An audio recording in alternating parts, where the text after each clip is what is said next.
Okay, I think we are live, Steve. I think live. We are in. We are in. Give everybody a couple of minutes to join us. Apologies for being a bit late. Totally my issue. Technology not being my friend today. Let us know that you can hear and see us okay. Type in the comments. Hi Chris, hi Steve, can hear and see you okay. If you can't, also say something, but not entirely sure how you all know to do that. Hit the like button if you are here. Let us know where you are watching. If you're on, we know we've got a few people coming in on YouTube tonight as well who aren't in the Facebook group. People don't have Facebook apparently. That was a thing. Apparently, some people don't use Facebook. But great to see everybody coming in here. Let us know when you're here. Just say hi. Steve, are you able to pull up the Facebook group? Because my internet is... I have got the screen up here. Perfect. I think... Yeah, I've got the screen up. But I've got questions coming in as well via Messenger, so I'll keep an eye on my phone as well. Right. We've got Tom here. This is here. Chris, too. Perfect. Hey Chris, hey Tom. Hope you guys are doing awesome. I'm going to try and keep my voice a bit lower tonight, Steve. Hey, does anyone remember the Friends? This old be quiet from Ross, no? I've got a sleeping baby upstairs, so I'm going to do my best to use my inside voice and do my absolute best to make sure that I keep quiet. I've got a good message from Steve that's just come in, so that's awesome. I need to ask you this later on if we don't get there. Steve, most important question of the evening. What beer have you got tonight for our...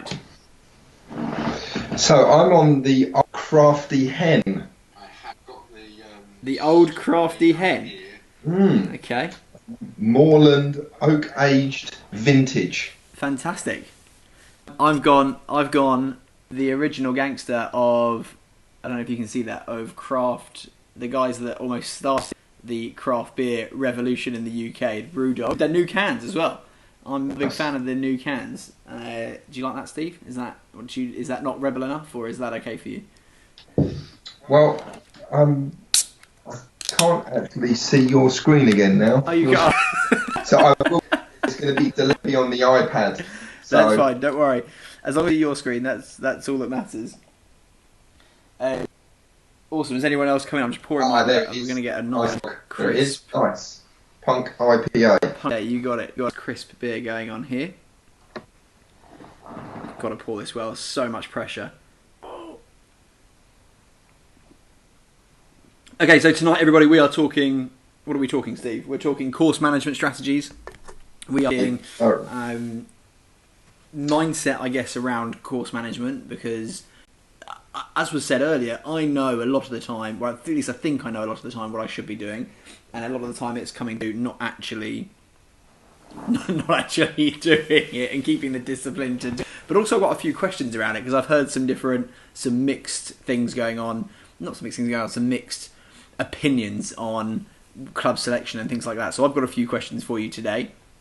But I'm excited to get into this because I know my course management sucks as I go around a course. I know I lose shots as I go around the course. And if anyone else, if you're watching this or listening in, if you know that your course strategy could use some movement, like just give us a thumbs up in the comments. Just say yes, me.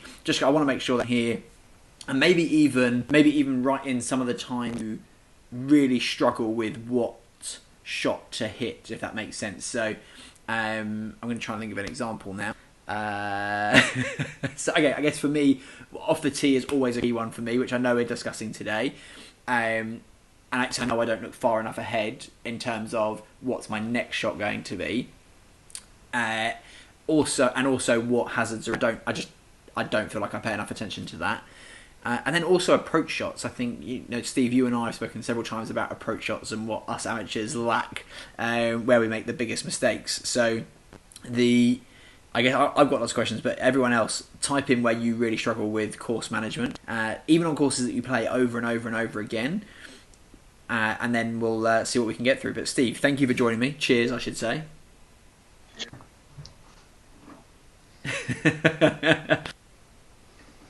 Anyone else joining Steve and I with a beer this evening? Let us know.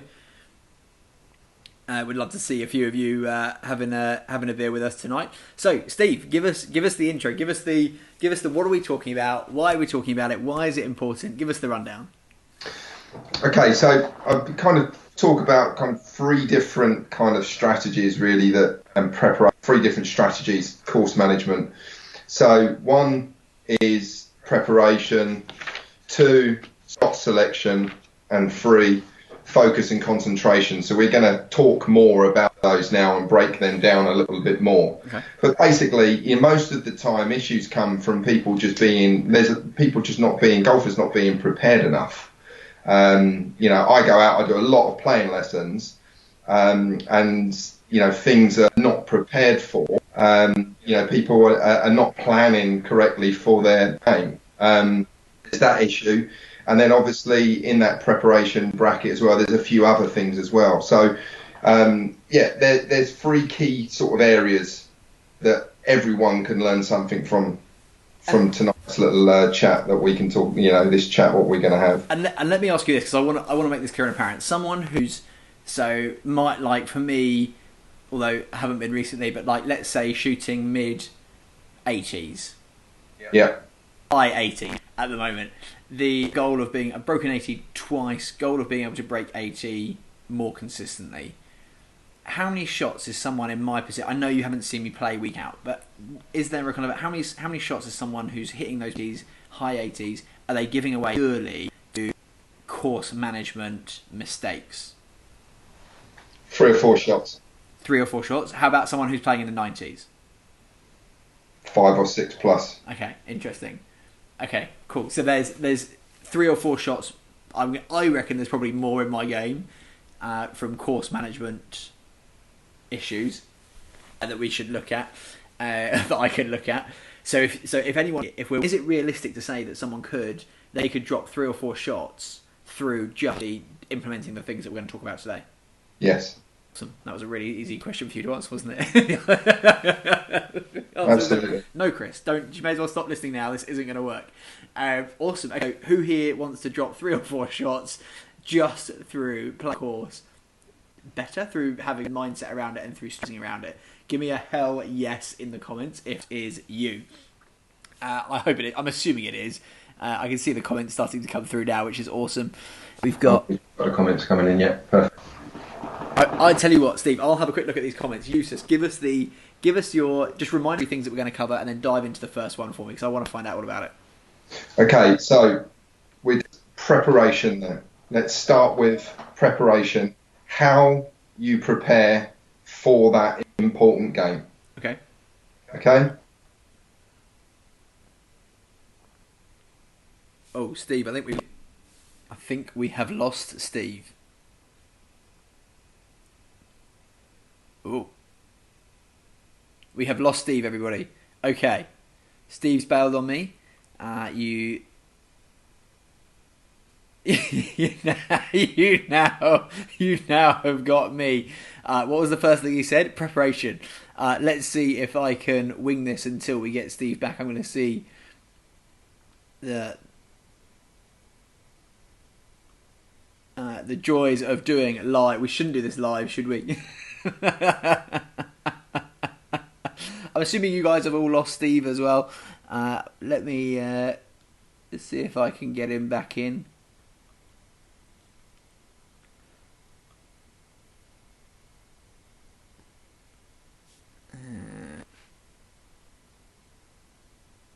Steve, we have lost you. We've got Dan saying, hell yes, he'd like to drop some shots. What else we got going on? Never looking at the flag where it is on the green and side of the fairway to be. Realistically, I was skilled enough to get my tee shot on the correct side of the fairway. Would this make the approach shot easier and save? I'm absolutely not going to answer that. I'm going to let Steve answer that. And then we've got not using my shots on holes where I get strokes. Thinking I try and have to hit green in regulation. Yeah, for sure. Perfect. Right. Let's see if I can call Steve back.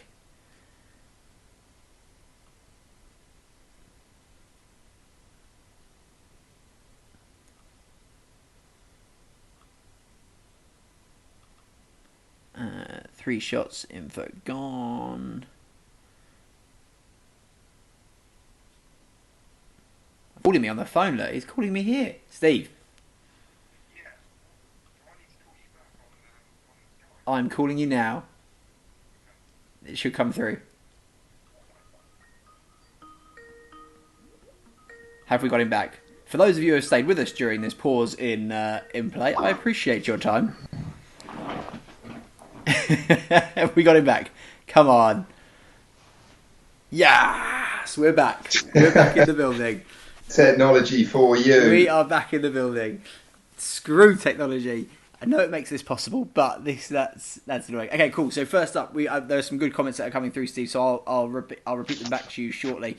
But give us the rundown. You just started secret number 1, which was preparation. Preparation. So let's dive into that. And I've got broken this down into 3 areas of preparation. The first one is round research, finding out about where you're playing. Okay?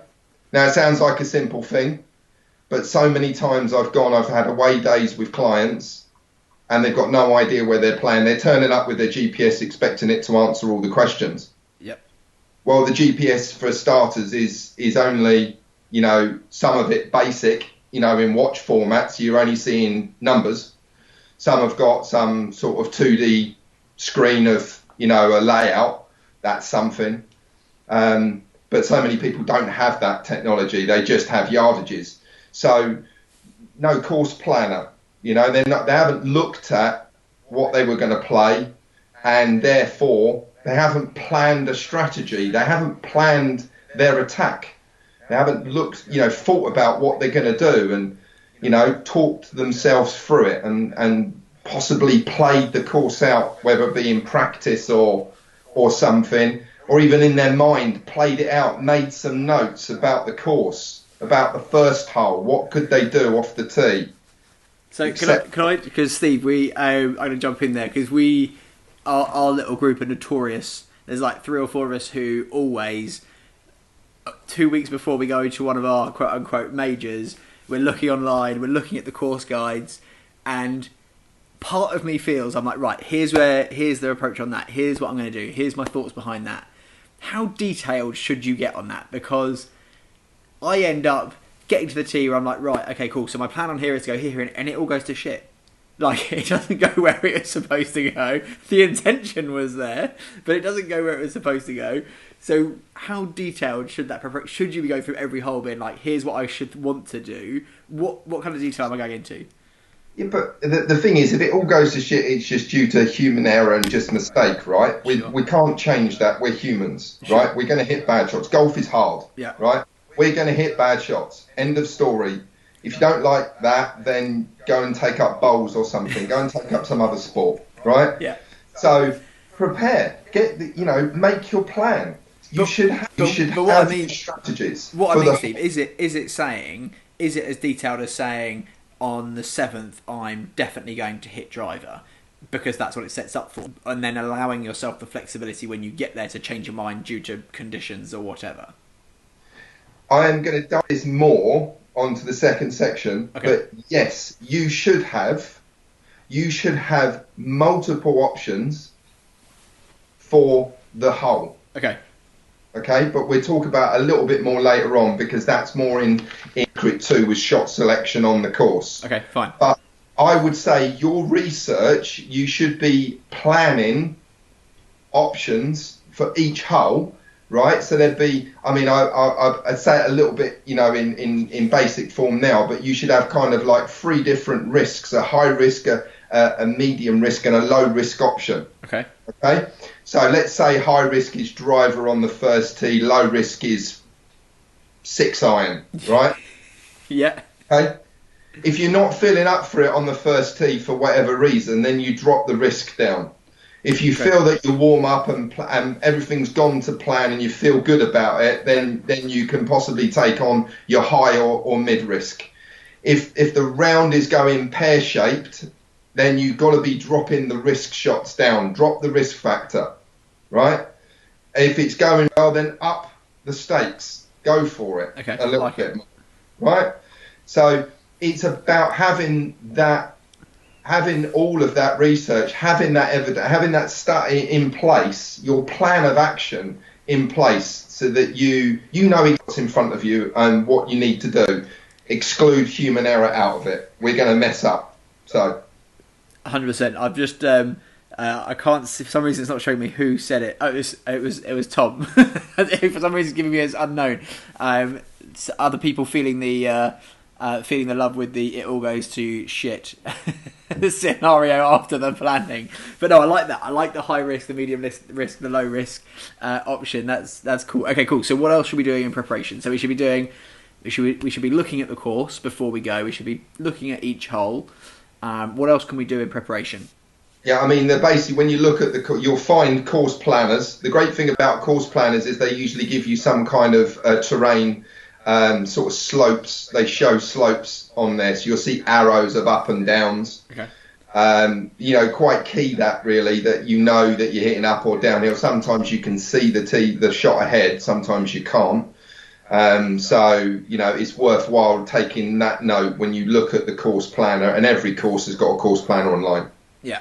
YouTube flyovers, do the flyover. The drone flyovers now are brilliant. They're everywhere. I showed you one from Bletchley earlier. Yeah. What course hasn't got a flyover now?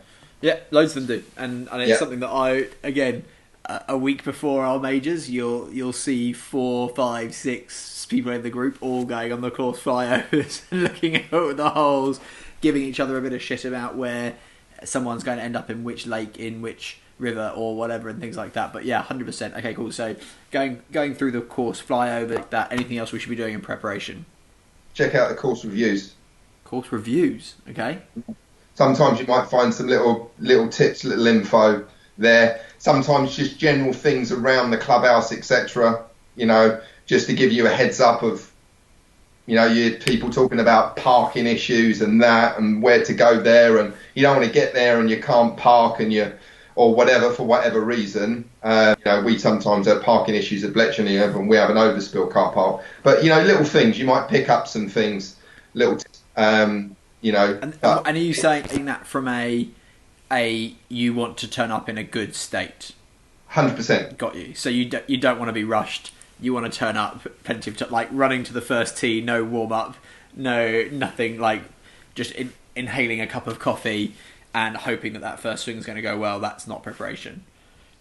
Yeah, that would be more. I'm going to go into that a little bit more as well. But on the day itself, breaking this down, we're breaking preparation down. This is the research part. But yeah, on the day, planning, the journey, etc., getting there early, all that kind of stuff. That's more of that.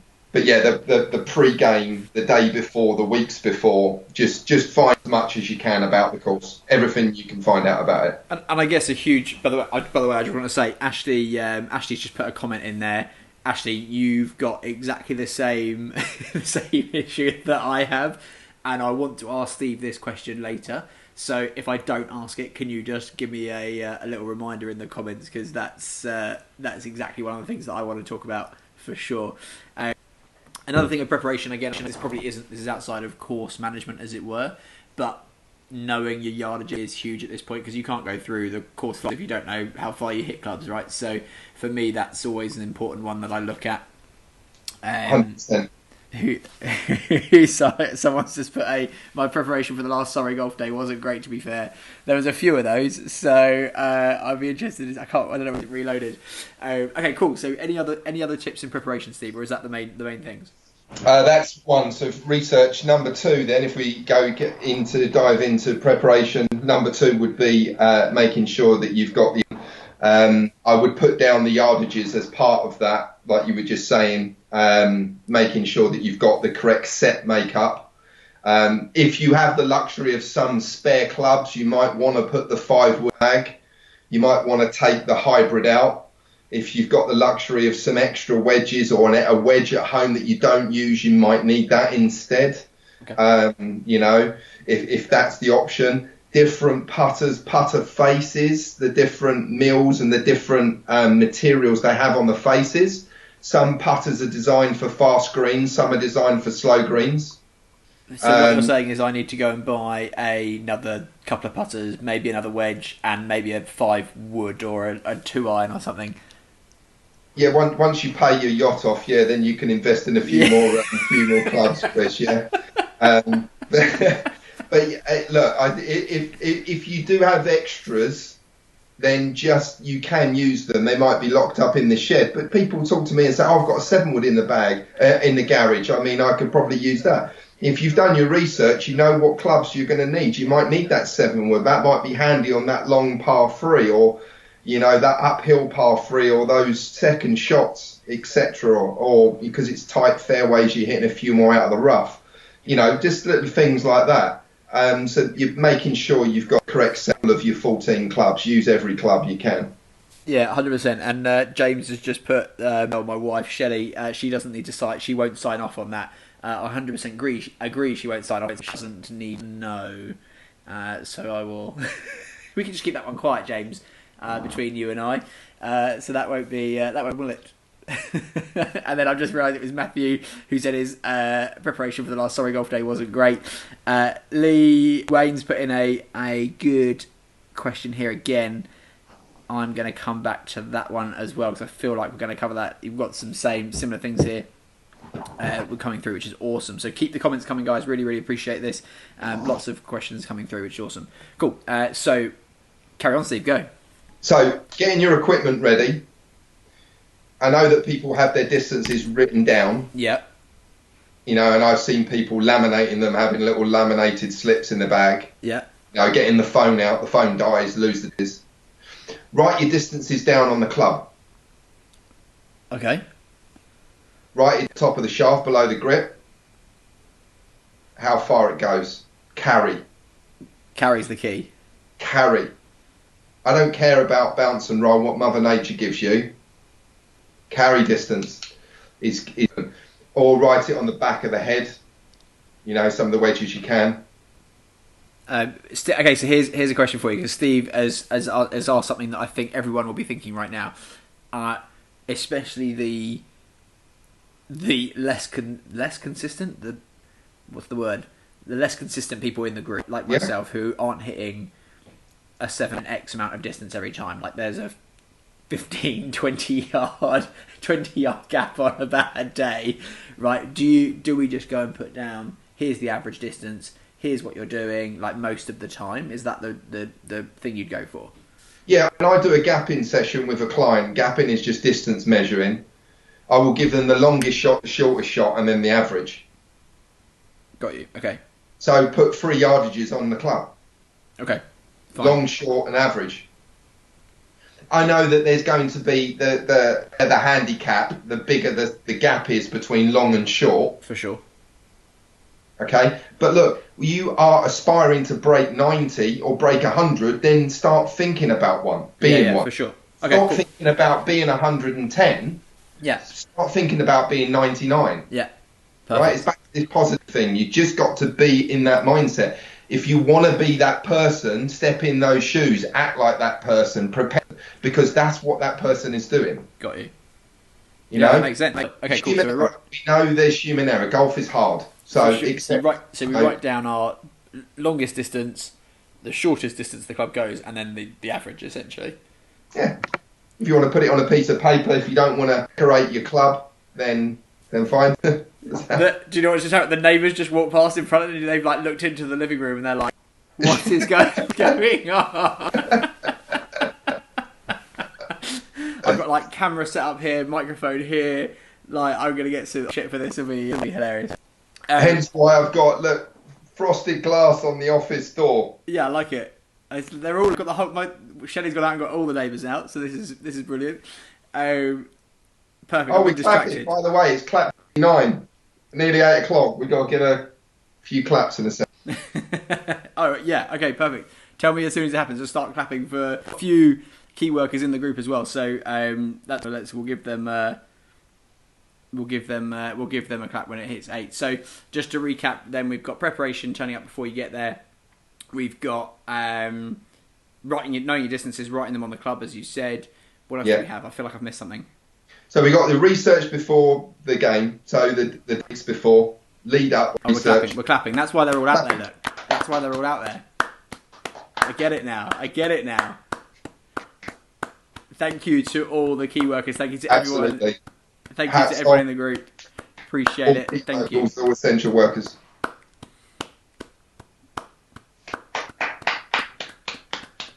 Need to go outside the door. No, yeah. I'm clapping exceptionally quietly because I don't want to wake a sleeping baby.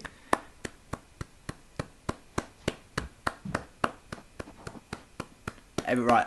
How long we clap for? Are we good? Yeah. Okay, perfect. We had a few people that went off to clap, so that's awesome. Love that. Okay, cool. So distances. So we got you're making sure you've got your yard written down, so you know what you're hitting, the clubs that you are taking, your distance. Once you get to a standard, you know your distances anyway. It's pretty much done. So definitely get yourself once a year. Go and get a gap in session with your PGA Pro, with a TrackMan or a Flight Scope, off-site device, and go and get your distances. Good to go and get it in the spring. You've done your swing changes in the winter. Yeah. Get a gap in session done. Write your yardages down. Drop them down on your clubs. Wedges you can do. Wedges are really cool because you can do your full swing, 9 o'clock swing. Clock swing. I do that. I do that. 3 yardages on there for your full swing, 3/4, half swing, whatever you want to do. However, I tend to use the clock. Yeah, what I do. That'd be part of your getting your equipment ready. Okay, cool. Love it. Make sure you've got your essentials in the bag. Simple stuff. I know it's simple. A lot of people do this automatically, but I don't see many people carrying people with lasers. The amount of times I've been asked for a laser battery, I have lost count. The people that want I think it's always forget the number. CR2s, the little round barrel battery. Got you. So Sorry, go on. I'm a professional caddy, and occasionally I go and help out at one of the most exclusive clubs and the amount of caddies that don't even bring CR2 batteries in their kit. Yeah, see, I'm a phone GPS person, so I rely on having spare battery packs. Although with the new phone, haven't needed one yet. But yes, battery pack. For sure. Bring your battery pack. Stick it in there. Bring this battery pack, whatever you need. Charge it on the phone. In the car, sorry. Have it. Meds and creams. Sun cream goes off. The amount of times I've gone into elite coaching sessions, county coaching sessions, and these people are not coming out on a sunny day, 24 plus degrees, no sun cream. I mean, I would go the colour of a lobster, my pale skin. So that would be. I'm mindful of time, so I know what's coming. Can I move us on to the next step? Because moving on to the second part. What are we looking at? So key part number 2, then key secret number 2: shot select course. Shots of course. Okay, I'm excited.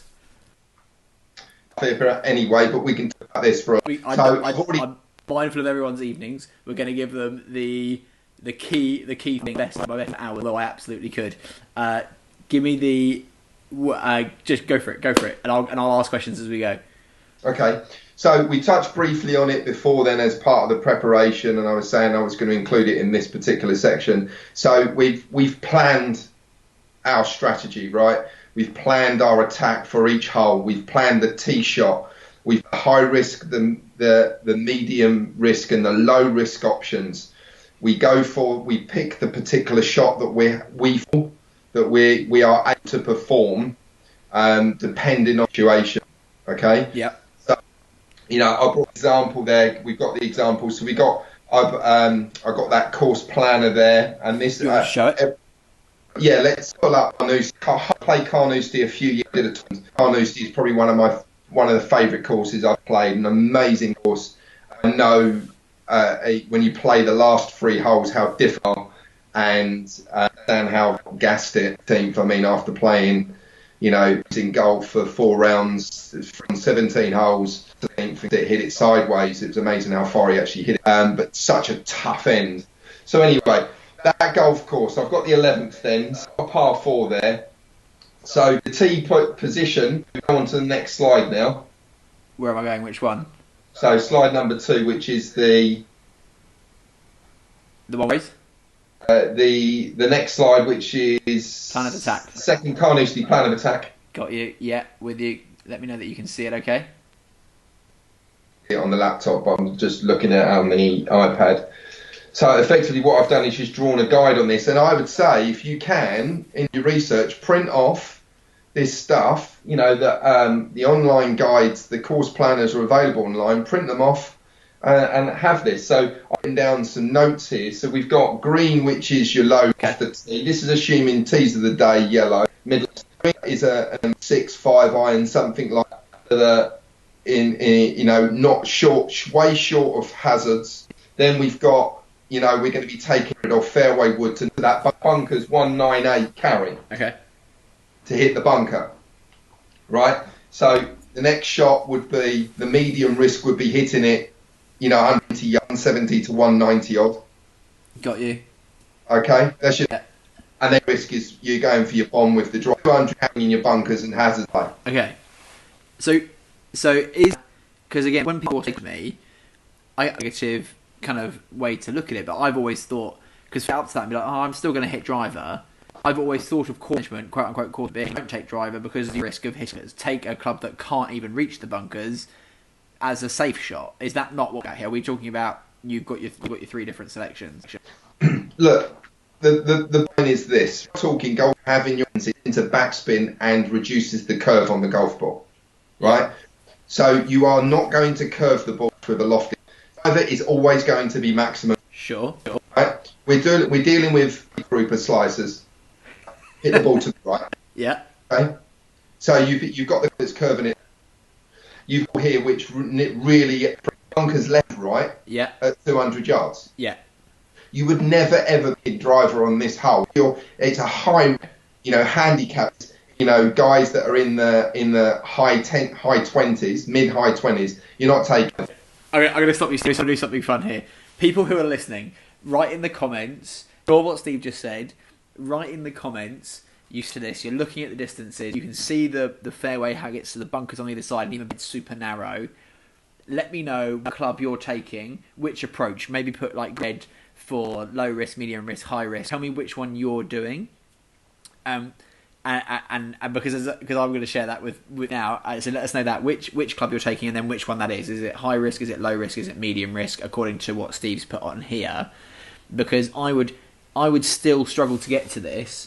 And is it a par 4, Steve? Par 4, yeah, 351 yards. So if I take the yellow, if I take the low risk and hit it 200 yards, so I'm still only 50 yards in. Low risk is 150 to 170 odd, something like that. Low risk is green. So if I hit it 170, I can't do maths that quickly. I've still got 180 yards in, so that makes my approach quite hard. Yeah. Yeah, you toughing in, but look at this. This is an accuracy premium, right? This is a double written all over if you start in the golf the tee, right? Yeah. Only got issues. You've got issues already. Don't start giving it away at the start. Yeah. Don't start. You bridging from the start. Yeah. Right. And again, like I say, we've got. I'm not saying that you've got a high medium risk option, depending on we're 11th hole. We've the back. Are you current kind of? Where are you with your current score? How are you feeling? Experience, right? So that is going to help make that decision. I'm not saying you shouldn't hit driving if you're ready for it. High risk if you're up for it. If the game's ready. But if you've been carting it all every hole, I mean, unless you're out, don't give a damn. Yeah. And you've had a few out, you toss anymore, then fine, you're going. But if it's an important match and you experience up at the point how you've been hitting driving for here. This is a premium accuracy that you actually can make a 6 or 7 here very easy. And now looking again, this would come down to preparation, wouldn't it? But now looking at the yardages there, if I go 200-yard shot, I've then only got theoretically 150 yards is a distance I'm really comfortable. So I'm okay with. So it's for me that makes a lot of sense to go 200 yards, medium risk, 150 yards in, which I'm super comfortable. When like 190, 180 yards, I can hit 180 yards, sure, but I don't know this for sure, but I would get my stats hit or accuracy would be worse than 150 shots. So I'm thinking I'd go risk on first to then give my more comfortable approach. I'd love to drive myself with a little bit of driver and I hit it well and I'm in play. I leave myself with a distance that I'm actually not that comfortable with. I'd rather hit the 150 yard shot, if that makes sense. Yeah. So the medium risk is between 180 and 190. Yeah, got you. Yeah, that makes sense for me. Okay, yeah, that makes sense.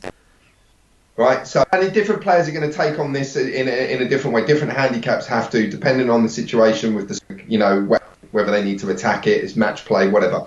And the thing is, if you're prepared for it, you've done search options, right? Yeah. Because of how the round's going, you've got this course plan, or in your mind, or in your little note. Carry your little A6, notebook or that, a little binder, a ring binder. And I will note holes and there, and that sticks in the mind. Yeah, got you. All of this, done this, right? It's the way to do this preparation. Got you.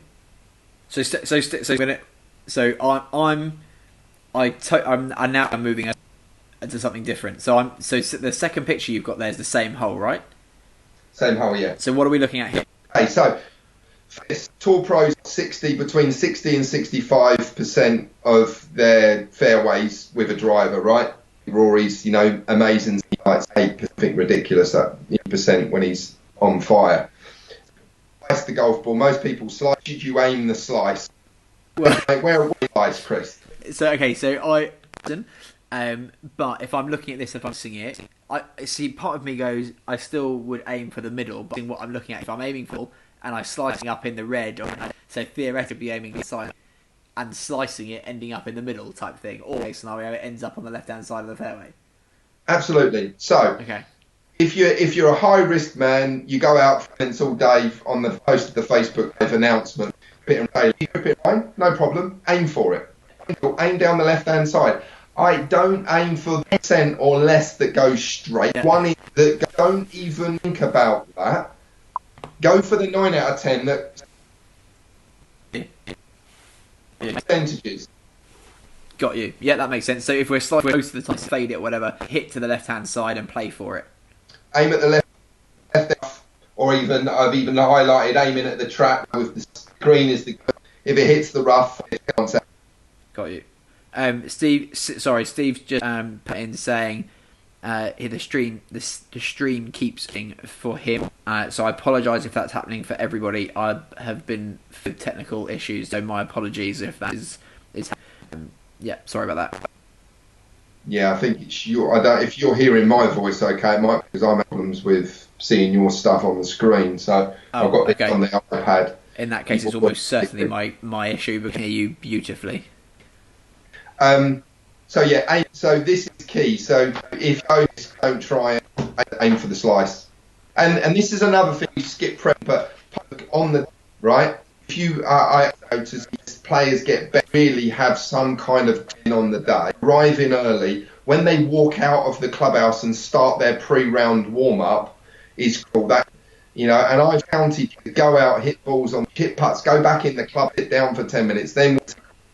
So your pre-round warm-up, 40 minutes before, you walk down to the range, you do 20 minutes. 20 minutes in, how far do you need to aim for your... So you've got out the car with a slice. How far is that slice? How far do you need to aim it? Do you have to aim it at the 200 marker up the left side to bend it back to the middle of the driving range? Got you. So what you're saying is, on the range, look at what's hitting and just play for that. So don't then go out onto the course and think you're going to be back to what you normally do. If you're suddenly hitting a fade all of a sudden, that isn't going to change in the next play for that. Yeah. Got it. You will not find it.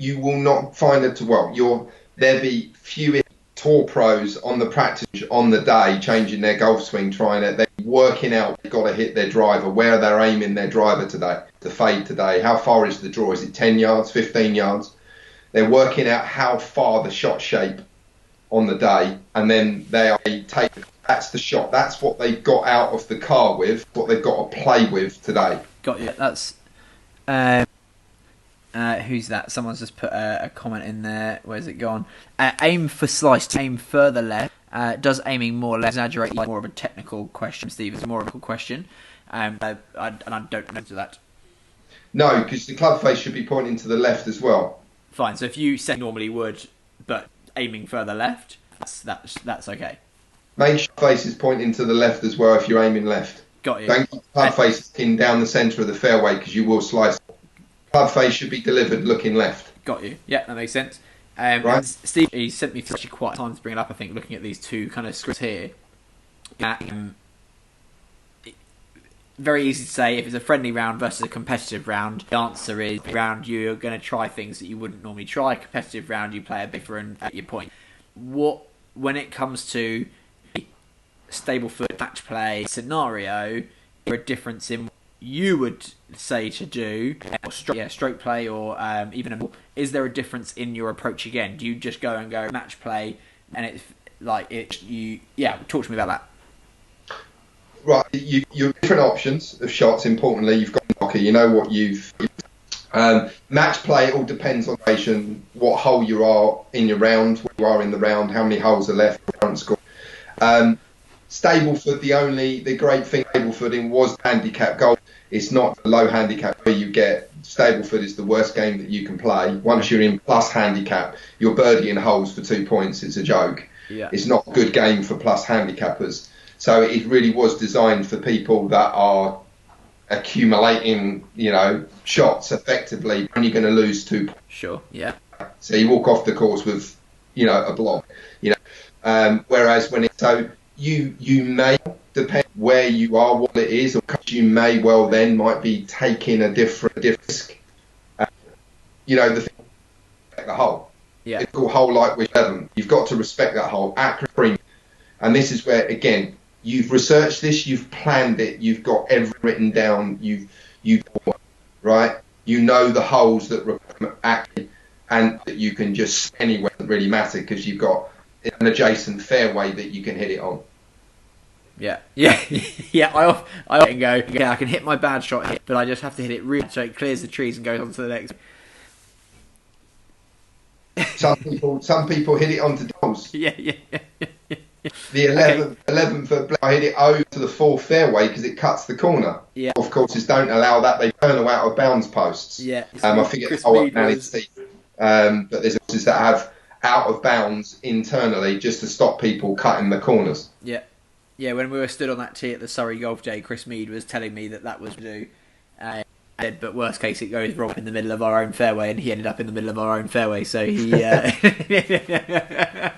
he tried to be fair to him. It was great. He absolutely hit a worldie on that one. So yeah, that was fantastic. I'm with this. This makes sense to me. Making sure you're prepared with a high risk, a medium risk, a low risk, and then playing shot shape, i.e., hit a slice. Don't aim for the middle, especially on this hole here, because you're going to end up on the rough on the right side. Aim for the left. Worst case scenario is it ends up on the left. Best scenario is it ends up. So that's playing your percentages, isn't it? Absolutely. Great prep. Done your homework. Know by your slide today. Management. Stick to it. And again, if you're having doubt, issue there. And this is back to pre-routines. Probably we haven't time to talk about pre-shot routines. Something that better players have, and you can time them. They're the same time. Got you. You find that do collapse under pressure. Generally, gone in their pre-shot routine. You'll find that their timings have got out. Something's gone wrong in that. They're unsure. Get back and restart the routine again. They just go, oh, sod it. I'm going to go ahead with this. They've got doubts in their mind. There's some issues there. If you've done your homework, you shouldn't have that issue. Love it. Okay, cool. Yeah, that makes sense. Because this is a question I have, and I know lots of others had earlier, and I'm now scrolling back through trying to find. If I shot here, right, we've hit the medium risk. We've given ourselves 160 yards. on the next shot, let's. I guess it's kind of, we haven't got a set pin position, but just a matter of I genuinely am not good enough to aiming for back right green. I should just aim for centre of green as my putting, because, for example, so many times I think, attack that pin, end up right side of that, and then have a shot across, and I end up on the other side of it. Yeah, absolutely. I mean, if you was to throw dart first time, it would be logical to aim at the middle of the board, wouldn't it? Yep. So yes, but it's because we pin seek, consciously seek. Okay. But we're trying to go for the hole, that little cut, that little 4-inch cut. Yeah. Right. For green, and depending on your level of skill handicap is then obviously whether you go for the quad into 4, and you the back left, back right, front left, front right, if you're good enough to start for it. Okay. If it's a sucker pin on the hand side for a fader, because fading it, you can aim at the left trap, back in. It's bad. The thing with this hole is you've got hazards right and left of the green. Yeah. I specifically picked this hole because you've got hazards. This is a card wrecker.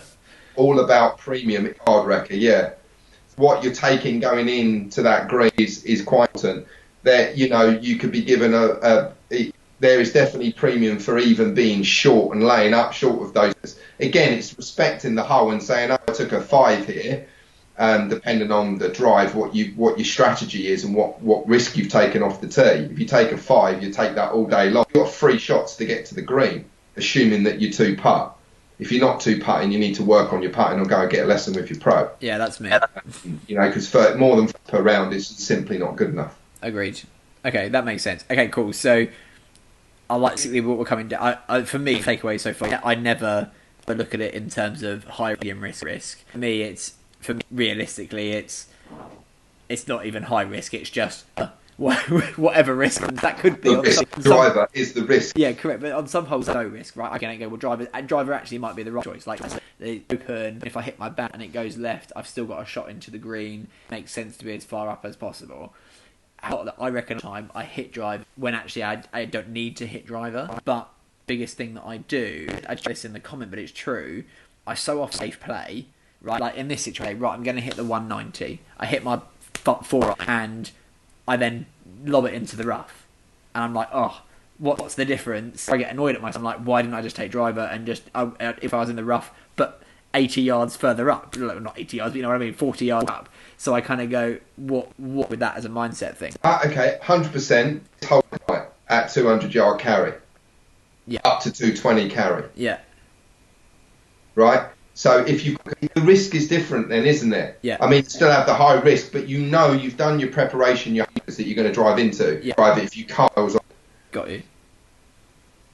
Yeah, that's there as well. So, whether you've got the spread first on Bletchley, we've got cut, it's not heavy. We've got low, short tree, we've got then 10th fairway. Take the 10th, got, pretty much losses right of the trees. Got you. So, you depending on what's in front of you. And again, have you done your homework? If you've done the course flyover, if you're planning, whether you can. Surely I'm not the only person that does that. Surely, let me know if you ever take the safe and end up bidding the safe, quote unquote, safe shot as well. Just put a yes, that's me or whatever in the comments. Let me know. Make sure. But cool. So it comes back to it's with the driver, because if it isn't, then it's okay to use it. Miss with the driver hole, it's a disastrous shot. Ditch it. Go with the 4-iron or whatever and play short. Yeah. So, how have you warmed up? If driver has behaved in the 20-minute warm-up on the range, if you've got an driver aim and where you need to aim it, you're aiming it 20 yards, 30 yards left because of that amount of slice that you've arrived at the golf club with, fine. If reasonably well out of the centre of the club, up to that point, you're finding the face, fine. Got you. Okay, cool. Awesome. That's valuable. Thank you. If we go back to this again, you go and hit driver. You've been hitting driver, shocking, and you get onto a hole like this and you carry on hitting driver. It gets to a point, when do you actually learn, what it takes me far too long. Okay, well, actually, that's a question. Let's say this. We're playing around, right? And I go first 5, and I've got driver, and I've put 3 out of the 5 not in the fairway, 2 on the fairway, or maybe even only 1 on the fairway, do at that point I just dick for the rest of the round? Sorry, say that again. You broke up a little bit there. You've hit driver and you've hit what? Sorry. So let's say, for example, we've played the first 5 holes and I've only hit 1 fairway with the driver. Yeah. All 5 holes. Do I then just driver? Are you have you hit it reasonably well into the rough? Have you hit distance-wise? So have you struck roughly the centre of the face? Yeah? Yeah. Question number 1. If you haven't, then ditch it. You should really have strategy looking at, medium and low risk. Fine. So if I've just been hitting it like game, if it's an important, it's a score that counts. You're in a medal situation. You should have a backup plan. I'm not hitting driver well. I've always got a plan up on, my 2-iron or my, my hybrid or my 3-wood, depending on what course. That's my set mate, what clubs I'm putting in the bag for the day. So I have backup tee shots. Henrik Stenson, 3-wood. Wood King. Lee Westwood qualified for the European Tour score with a 3-wood. Right. Didn't hit driver. Okay. An amazing driver of the golf ball now, but qualified by hitting 3-wood off the tee. Got you. Okay. So, yes, they're pros. They hit it further, and I hit 3-wood, a decent distance. But at the end of the day, it's you just need to stop the hemorrhage. And if the driver's not, if you're not centre of the face or even anywhere near centre, and you've hit driver really poor distance and poor strike because of it, you need to be thinking about seriously ditching and using something else. I'd just be worried that I'd end up going 3-wood, no, that doesn't work. 3 hybrid, no, that doesn't work. And working my way down to 6-iron or whatever. But I guess if that's working, it doesn't matter, does it? Look, end of the day, the golf's hard, right? So we're coming back into the situation where, there's going to be the odd round where we're simply just got out. We're not in control of it. It's around, we're not breaking handicap. It's as simple as that. Then, the thing is with this, Chris, is that you've got to if you've done your preparation, whether you're hitting driver well or not.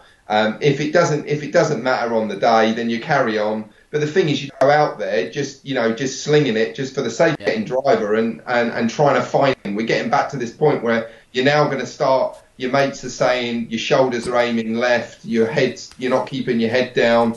Your grip looks a bit dodgy today. Try changing your grip.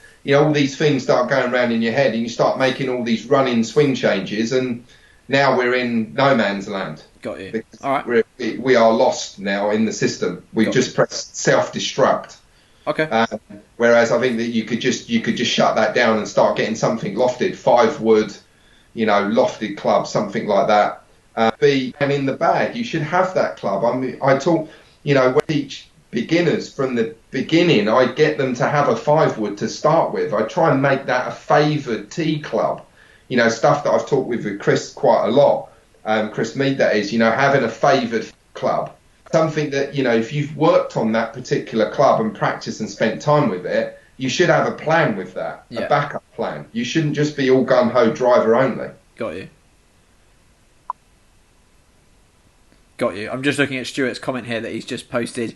If after the first 5 holes and it's gone wrong and your score has gone, do you then just turn into practice mode, ready for the future? Is again, I guess that would depend on if it's a competitive round or not, I guess. But that's a great question. So if after the first holes you're basically like, I've screwed this up, I'm not going to win this. Do you then just go into practice mode and start playing shots that you probably wouldn't normally play under pressure just to see if you can play them? There's comments both sides for that. It's good to go and do it, but the thing is, because you've let go and you don't really anymore, the likelihood is that you're going to pull them off, because that's just what happens, isn't it? Yeah. We start to relax out, the anxiety levels go down, visualising things much clearer. We've not got the red mist anymore. We can start to see things better, and the body moves better that way, subconsciously. So there's an argument saying that you could go and start just experimenting. The problem is that it's not realistic. Likelihood it's not really. You really want to stick to your game plan and just carry on and finish your plan. Yeah, fair. Okay. And I think that you should try and press that. That's what you should remain doing. For the rest of the round. Your different strategy: high risk, medium risk. Got you. Like You it. know, Okay, cool. and finish the then come from the round, and then make your notes, your mental notes. Right, okay, what the pros and what to do bad, what do I need to do to improve? Also got your stats. Then this in the following days. Awesome. Okay, cool. I think that has summed up number 2, because that's for me has for me that takeaway of high risk, medium risk, low risk is huge. Like that for me is that this screen here sums up exact I need to do for sure. Like this is me. This for me. I don't know about everyone. What this for me alone would be enough to walk away. This is what I prove. Okay. Awesome. Love it. Should we go on to step number 3? Secret. Okay. So focus and concentration. I need to pull up a new screen. Hang on. Where are we? I think we're in. Got it. Don't know. Is that big enough? Let me know if you can see that. Okay. That's I get clients to do this time. Okay, you know, sometimes a round of golf is daunting. You've gone off, you started off with a board. You're thinking, oh my God, another 4 this ahead. I'm going to do. Break the hole down, the round into 6 loops of 3 holes. Oh, I see. I've heard this before, and I've not actually ever done it. One of the guys does this and absolutely swears by it, and I've never actually done it myself. Okay, so physically mark it on the card. It's a surgical. You've got that line. You are focusing on that group of holes above the line. Okay, at the start, you've got between. So you're focusing on that, and I always actually end the chapters, next chapter, right? There's a thing going on. We've got to get that closed and move on to the next 3. So effectively, if you're an 18 handicap, let's say, so you've got 3 over per loop. Yeah. Okay. So you've got 6 games now, 6 matches that you've got little mini games of shooting 3 over or better. Or getting 2 points. 2 points a hole, basically, right? 2 points if it's 6 points. Yeah, got you. 6 mini games. So you finished the first one. You got 5 mini games left. You got 5 loops left. 4 loops, 3 loops. You just looking at it. You've got this amount of holes, and focus on that 3. So I guess this is actually to what Stuart was asking about. If after the first 5 holes it's gone to crap, actually, yeah, sure, it's got, but play the remaining holes format in your mini games of your 4 mini games that you've got left, and see if you can see how many points you can score in it and keep it realistic. Absolutely. Finish off hole second loop out the way. Start loop 3. Now we're back to what's your handy divide. No, that is it. You've got your handicap for those 3. Yeah. So that for me makes more sense than just, because I definitely do what Stuart said there and just practice shots that I wouldn't normally practice for sure. However, this would keep it at let's the game handicap, because if I run going, sure, I'm not going to break handicap, but that's okay. But actually, it's the confidence thing of going in next time. Okay, great. I know I actually can do it. I just had a dodgy holes. Okay, yeah, I like this. Okay, love this. So that's a really good way of doing it. And like I say, mark your card down like that. Love it. And what about, I guess this then, doing it like this, one of the things that I've also heard is don't actually count, which I always do. And often it's kind of a running joke in our group. If someone's scoring, you don't want them to score well, you just tell them that they're scoring well, and then they crumble. But is that what we shouldn't be counting points as we go? We should play. So you've got with that. It's potentially the struggle how you're managing that yourself. Right, got you. You're getting ahead of yourself. All those 3 holes at a time. You know more than ahead. As long as we play this mini game, can I bring you? Do you need? Sorry, Chris, I lost you a little bit there, mate. I'm going to bring me back into the screen and stop sharing the screen. I'm back. Can you still hear me? Also, I really like that idea of the 3-hole games. I think that's really well. That's something I as I said, someone else in our group is by it. So and now that you've now said it as well, I should absolutely stick on that and give that a go. And if you're wanting to break 90, break 80, whatever it is, then you need to divide that up, and that's your target score, right? Got you. Nice. So that's a good way of doing it. So on the first 3 holes I've got to hit X, on the next 3 holes I've got to hit X, whatever it is. Okay, cool. Yeah, I like that. That's a good way of looking at it. So that's Stuart's question then. This is Stuart, isn't it? Effectively, just finish off that loop and then constantly the next loops to, score what you want to whatever score you want to break. Got you. Perfect. Awesome. I love those.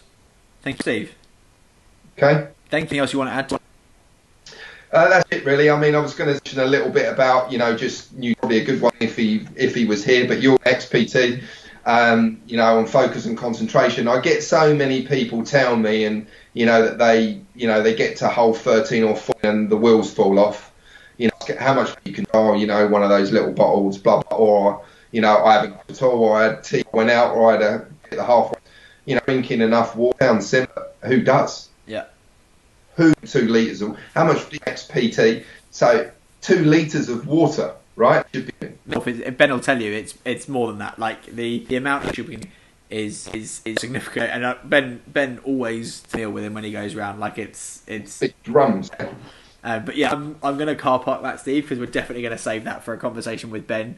And I think that's everything. Steve, that's awesome. Thank you very much for sharing that. If anyone's got any questions, throw them at us. We'll hang around for a few minutes.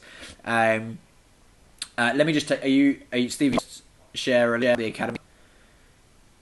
Sorry? I said, are you alright if I just share a little bit about the academy stuff? Yeah, absolutely. Yeah. Guys, I think most of you already know we didn't actually close the doors on the academy account that we're in right now. The academy actually officially start until allowed back on the practice grounds, allowed back on the courses.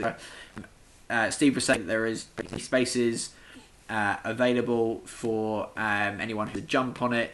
If you've been thinking about taking your game to the next, thinking about breaking that next barrier, whether it's 108 or it is, we've got a group of people signed up to the academy ready, looking for a 3-week journey, winning lessons, like training plans specifically for you, what to do at the range, on the short game area, everything. Like, this is not just a have a lesson, go home. This is a blown training plan. I think we've got 3 remaining. If you want to find out more information, give either myself, actually probably give Steve a message and him and just find it and see if it would be right for you. As I said, we're not going to start until all this is over, but we will, spaces are filled up, we'll close got 3 spaces. If you are interested, just pop Steve a message and tell you more about it. And I will add there, we've made the live, so 10 is available. Everyone that's signed up as shared folder. Yeah, nice. There's huge amounts of in their tips, all the different things, the stuff that we're going working on to get it's ready now, and you're new for it. The welcome letter teaches you how to use it, navigate through the folders. I'm just excited to do the what do you call it, the first test thing that we've got to go through, the skills. Excited to go through that. Yes, bespoke practice plans into that, we, due to this horrendous virus, we're at home, but the amount of online lessons, my friend an online lesson, clients online lessons, people practicing in the garden. I've advanced 10 years with online coaching.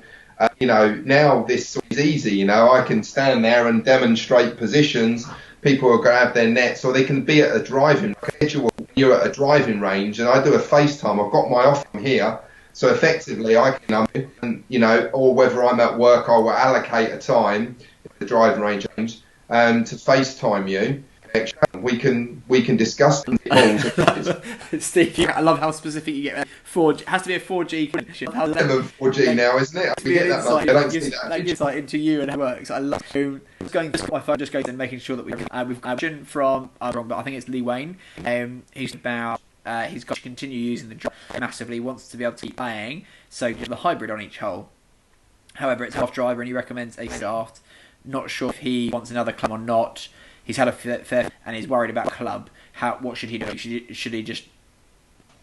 He's got a regular shaft in it, and his coach is telling him he needs a stiff shaft. A stiff shaft will definitely hit it more. On his particular shaft will right the shaft. So, once you've come out, I'll tell you what, Lee Wayne, message Steve. More information, because it's hard to say with pop him a message. I think, Steve, I'm going to have to, from a timing issue, wrap this up. But any other questions in the box? and he'll go back through and comment and for anything that I say. I'm going to be able to give you any advice. Steve will go back through on any of the comments there. My apologies if it has been a very good stream. I had tech news all day for that, but hopefully you've been able to get some value out of this. If you have, just give us a thumbs up. Make sure you hit like on the and share. Yeah, share it as well. That'd be awesome. Steve, any passing words of wisdom for this? Just want to say thank you to everybody, and just add you in, if there's anything on this or you're watching this, just stick your questions in the comments, so I will check anything. Awesome. But yeah, there we go. That's a little session, Chris. So hopefully getting some stuff. And now we're 1,500 in, by the way, aren't we? We're over 1,500 people in the group, which is awesome. And I want to leave. There's a few people that are left a teaser for Monday night. Oh, Monday night. Yeah, Monday night. Big. Tell us who you're interviewing for us on Monday night.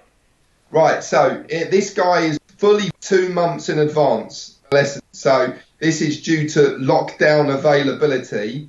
So we're going to have a Q&A with probably one of the best long coaches in the world, Lee Cox, Q&A, talking about swing moves, hit bombs. And who's star pupil? Lee Cox is star pupil. Taught him from a junior two-time world long jump. You've seen him on Sky Sports. Joe Miller, hit his man on the 100+ mile an hour clubhead speed last year. He now leads Martin Bogmeyer as well, who's the fastest indoor this year and breaking indoor record on a track map. So Lee is, arguably one in the world when it comes to speeding. I did speed last week, didn't I, with the swing tips. Lee and I are good friends. I'm a consultant for Lee. I help his players. I do a lot of ground reaction force stuff with his playing Lee for so many. Great guy, and he's going to some info on how to move the club for bombs. Magic. I'm super excited for this. That was Monday night. I'll send a reminder out, making sure you guys have got the time. I'll make sure my technology is better than it is tonight. My apologies. But Stan Lee will be taking you guys through the hanging back in the round and be joining comments in the questions, because I'm freaking as excited as you are to hear what these guys have got to say. Thank you very much, everybody, for joining us today. Really appreciate it. Really appreciate your time. Hopefully you value out of that. Hopefully we've got some tips for you out on the course when we're allowed. And until then, we will catch you later. See you guys. See you later, guys.